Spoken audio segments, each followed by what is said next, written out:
In this video, I will show you how to scale your blogs, SEO blogs for Webflow. Now here, I'm using AI tool called Arval, and here go into the blog automation, click on integration.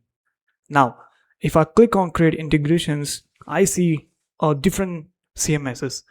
Now, since we are using Webflow, I'm just going to click on Webflow, and here I can go on, fill the details. Now, to get the API token, you simply click on authenticate. It's just going to ask you to Webflow login, and then you can do that. And then here, publish immediately.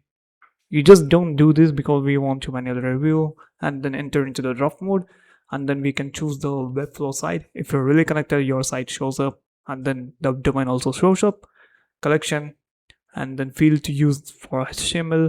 There is a much tools right here, and also we have got the embed FAQ scheme. Just click on it because we want the FAQ schema to be added in the blog article.